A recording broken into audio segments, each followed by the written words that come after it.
जब भी भगवान कृष्ण की बात होती है तो राधा का जरूर नाम लिया जाता है। मान्यताओं के मुताबिक भगवान कृष्ण के जन्म से ठीक 15 दिन बाद राधा का जन्म हुआ था। यही वजह है कि कृष्ण जन्माष्टमी के बाद राधाष्टमी का त्योहार भी मनाया जाता है। हर साल भाद्रपद माह के शुक्ल पक्ष की अष्टमी तिथि को राधाष्टमी का सेलिब्रेशन होता है। वैसे तो देश भर में इस त्योहार का सेलिब्रेशन होता है, लेकिन वृंदावन, मथुरा और बरसाना में इसका खास महत्व है। कृष्ण प्रिया राधा रानी का व्रत रखने से भगवान कृष्ण भी प्रसन्न होते हैं और मनोवांछित फल प्रदान करते हैं। राधा नाम संसार के सभी दुखों को हरने वाला है। मान्यता के अनुसार इस व्रत को करने से धन की कमी नहीं होती और घर में बरकत बनी रहती है। ऐसे रखे व्रत और पूजा विधि सुबह सुबह स्नान आदि से निवृत्त होकर सूर्य देवता को जल अर्पित करें।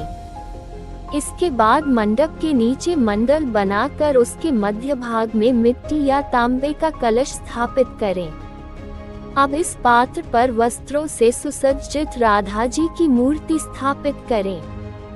इसके बाद राधा जी की 16 उपचार से पूजा करें। राधा जी की पूजा मध्याह्न के वक्त की जाती है।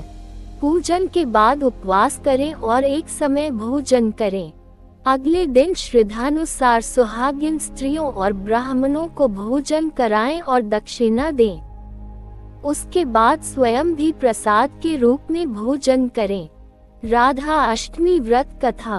पौराणिक कथाओं में बताया गया है कि राधा जी का जन्म माता के गर्भ से नहीं बल्कि वृषभानु जी की तपोभूमि से प्रकट हुई थी। ब्रह्मवैवर्त पुराण में राधा जी के जन्म की जो कथा बताई गई है वह इस प्रकार है। राधा श्री कृष्ण के साथ गोलोक में निवास करती थी।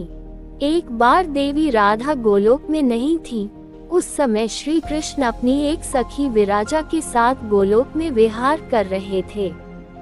राधा जी यह सुनकर क्रोधित हो गईं और तुरंत श्री कृष्ण के पास जा पहुंची और उन्हें भला बुरा कहने लगी। ये देखकर कान्हा के मित्र श्री दामा को बुरा लगा और उन्होंने राधा को पृथ्वी पर जन्म लेने का शाप दे दिया। राधा को इस तरह क्रोधित देखकर विराजा वहां से नदी रूप में चली गईं। इस शाप के बाद राधा ने श्री दामा को राक्षस कुल में जन्म लेने का शाप दे दिया। देवी राधा के शाप के कारण ही श्री दामा ने शंखचूड़ राक्षस के रूप में जन्म लिया। वही राक्षस जो भगवान विष्णु का अनन्य भक्त बना और देवी राधा ने वृषभानु जी की पुत्री के रूप में पृथ्वी पर जन्म लिया। लेकिन राधा वृषभानु जी की पत्नी देवी कीर्ति के गर्भ से नहीं जन्मी।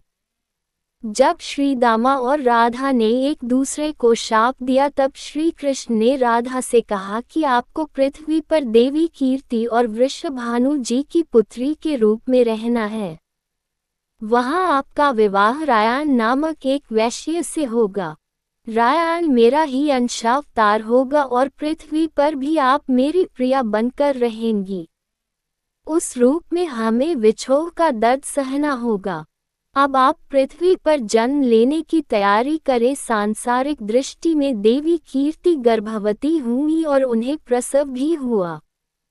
लेकिन देवी कीर्ति के गर्भ में योग माया की प्रेरणा से वायु का प्रवेश हुआ और उन्होंने वायु को ही जन्म दिया।